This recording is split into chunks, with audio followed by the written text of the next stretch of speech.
আকাশবাণী খবর পড়ছি নমামি বসুরুদ্র। প্রথমে বিশেষ খবর। প্রধানমন্ত্রী আজ নতুন দিল্লিতে নীতি আয়োগের নবম গভর্নিং কাউন্সিলের বৈঠকে পৌরোহিত্য করবেন। দেশে সিকল সেল রোগ নির্মূল করতে সরকার আগামী 1 বছর 7 কোটি মানুষকে পরীক্ষার আওতায় আনার লক্ষ্যমাত্রা নির্ধারণ করেছে। তথ্য সম্প্রচার মন্ত্রক 393টি বেসরকারি স্যাটেলাইট সংবাদ চ্যানেলকে আপ ও ডাউন লিঙ্কিংয়ের অনুমতি দিয়েছে। বর্ণাঢ্য অনুষ্ঠানের মধ্যে দিয়ে প্যারিসে অলিম্পিকের সূচনা হয়েছে। ভারত ও শ্রীলঙ্কা 3 ম্যাচে টি-20 সিরিজের প্রথম ম্যাচে আজ মুখোমুখি হবে। আসছি বিস্তারিত খবরে। প্রধানমন্ত্রী নরেন্দ্র মোদী আজ নতুন দিল্লির রাষ্ট্রপতি ভবন সাংস্কৃতিক কেন্দ্রে নীতি আয়োগের নবম গভর্নিং কাউন্সিলের বৈঠকে সভাপতিত্ব করবেন। এই বছর বৈঠকের থিম হল বিকশিত ভারত @2047। এর মূল লক্ষ্য ভারতকে একটি উন্নত দেশ হিসেবে গড়ে তোলা। বৈঠকে বিকশিত ভারত সম্পর্কিত ভিশন ডকুমেন্টের অ্যাপ্রোচ পেপার নিয়ে আলোচনা হবে। নীতি আয়োগ জানিয়েছে, গভর্নিং কাউন্সিলের বৈঠকের লক্ষ্য হল কেন্দ্র ও রাজ্যগুলির মধ্যে অংশগ্রহণমূলক প্রশাসন এবং সহযোগিতা গড়ে তোলা, গ্রামীণ ও শহুরে উভয় জনগোষ্ঠীর জীবনযাত্রার মানকে উন্নত করা। বিকশিত ভারতের লক্ষ্য অর্জনে রাজ্যগুলির ভূমিকা নিয়েও এই বৈঠকে বিস্তারিত আলোচনা হবে।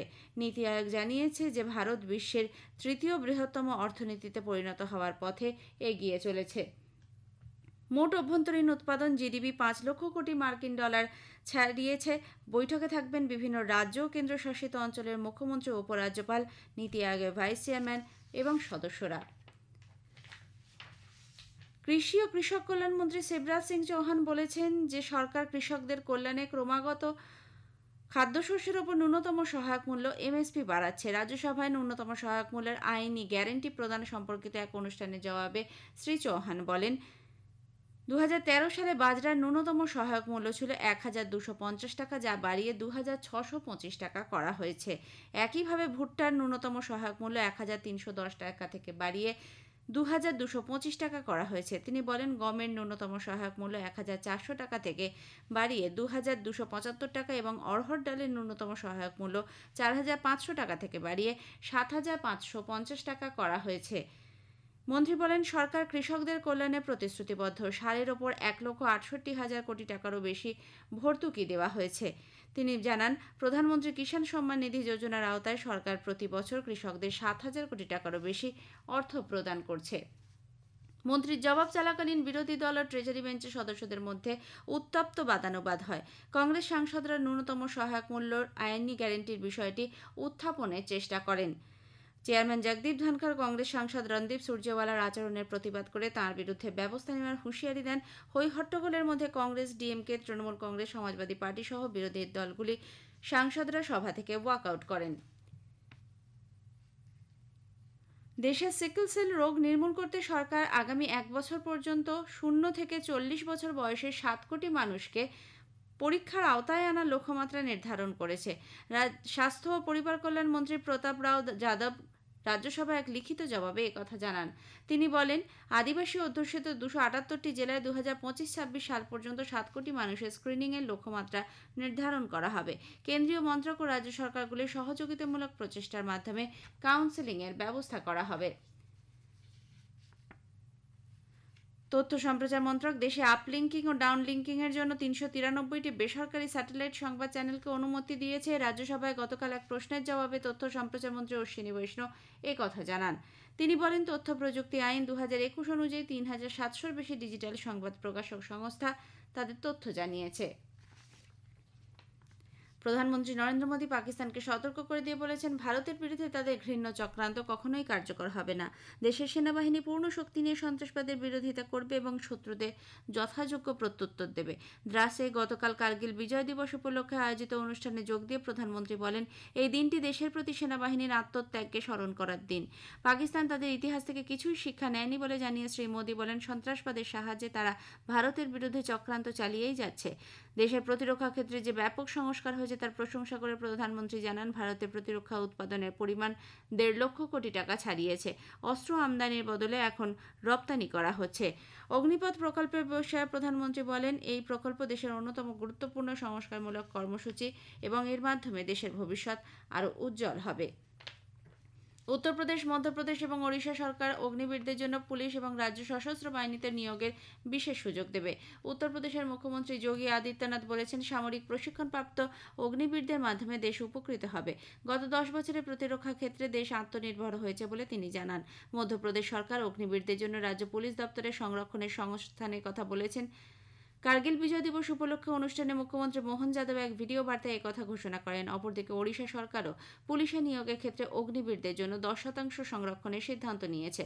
মুখ্যমন্ত্রী মোহন চরণ মাঝি গতকাল সংবাদ মাধ্যমকে জানান, প্রধানমন্ত্রী নরেন্দ্র মোদীর অগ্নিবীর প্রকল্প এক যুগান্তকারী উদ্যোগ। দেশের মেডিকেল কলেজগুলিতে ভর্তির জন্য অভিন্ন প্রবেশিকা পরীক্ষা নিট ইউজি সংশোধিত চূড়ান্ত স্কোর কার্ড প্রকাশিত হয়েছে। এনটিএ এই সংশোধিত ফলাফল ঘোষণা করে জানিয়েছে, পরীক্ষার্থীরা সরকারি ওয়েবসাইট exams.nta.ac.in এবং neet.ntaonline.in মারফত তা জানতে পারবে। সংশোধিত তালিকায় 17 জন পড়ুয়া শীর্ষস্থান দখল করেছেন। উল্লেখ্য, 5ই মে 571টি শহরে 4750টি কেন্দ্রে নিট পরীক্ষায় বসে 24 লক্ষের মতো ছাত্রছাত্রী। 23শে জুন 1563 জন পড়ুয়ার পুনরায় পরীক্ষা গ্রহণ করা হয়। জাতীয় নিরাপত্তা উপদেষ্টা অজিত দোভাল গতকাল সন্ত্রাস বিরোধী সহযোগিতার বিষয়ে তাঁর মত প্রকাশ করেন। এছাড়াও মাদক ও অস্ত্র পাচার এবং সংগঠিত অপরাধ নিয়েও বক্তব্য রাখেন। অজিত দোভাল গতকাল মায়ানমারের রাজধানী নপিদাবের বিমস্টেক সম্মেলনে ভারতের জাতীয় বিবৃতি পেশ করছিলেন। এই খবর আপনারা শুনছেন আকাশবাণী থেকে। বর্ণাঢ্য অনুষ্ঠানের মধ্যে দিয়ে প্যারিস অলিম্পিকের সূচনা হয়েছে। গতরাতে প্রবল বৃষ্টির মধ্যে প্রত্যক্ষদর্শীরা সেন নদীর ধারে এই অনুষ্ঠানে ভিড় জমান।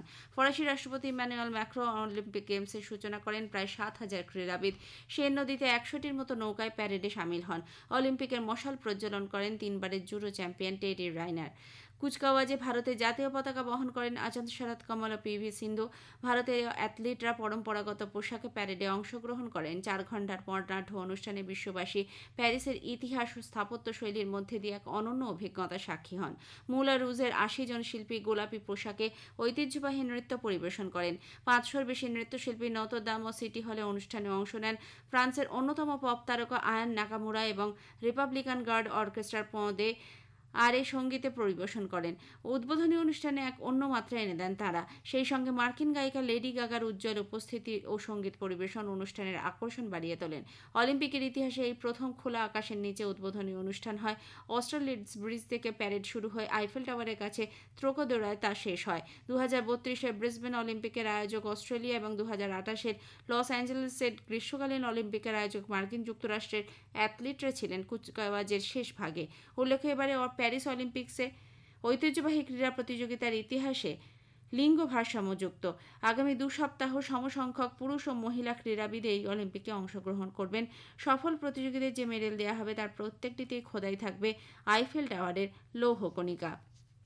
প্রধানমন্ত্রী নরেন্দ্র মোদী প্যারিস অলিম্পিকে অংশগ্রহণকারী ভারতীয় দলকে আন্তরিক শুভেচ্ছা জানিয়েছেন। এদিকে অলিম্পিক উদ্বোধনের আগেই তীরন্দাজিতে ভারতের পুরুষ দল র্যাঙ্কিং রাউন্ডে তৃতীয়, মহিলা দল চতুর্থ স্থান দখল করে কোয়ার্টার ফাইনালে পৌঁছে গেছে। আজ শুটিংয়ে 10 মিটার এয়ার রাইফেল মিক্সড টিমে এবং 10 মিটার এয়ার পিস্তলে পুরুষ মহিলাদের ইভেন্ট দিয়ে শুরু হবে ভারতের পদক অভিযান।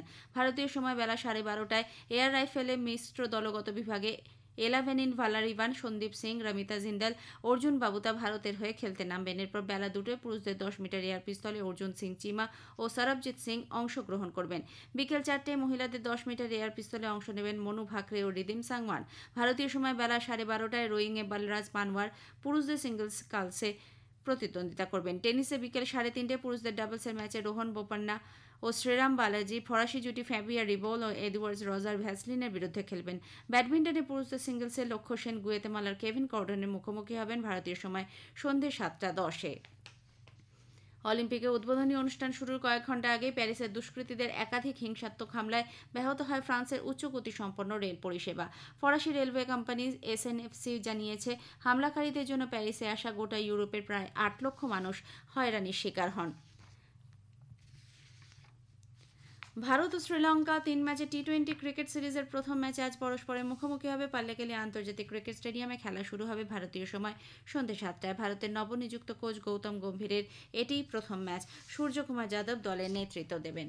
এদিকে ভারত ও শ্রীলঙ্কা মহিলাদের এশিয়া কাপ ক্রিকেটের ফাইনালে মুখোমুখি হবে। শেষ করার আগে খবরের বিশেষ কিছু অংশ আরও একবার। প্রধানমন্ত্রী আজ নতুন দিল্লিতে নীতি আয়োগের নবম গভর্নিং কাউন্সিলের বৈঠকে পৌরোহিত্য করবেন। দেশে সিকল সেল রোগ নির্মূল করতে সরকার আগামী 1 বছর 7 কোটি মানুষকে পরীক্ষায় আনার লক্ষ্যমাত্রা নির্ধারণ করেছে। বর্ণাঢ্য অনুষ্ঠানের মধ্যে দিয়ে প্যারিস অলিম্পিক্সের সূচনা হয়েছে। ভারত ও শ্রীলঙ্কা 3 ম্যাচে টি-20 সিরিজের প্রথম খেলায় আজ মুখোমুখি হবে। খবর শেষ হলো।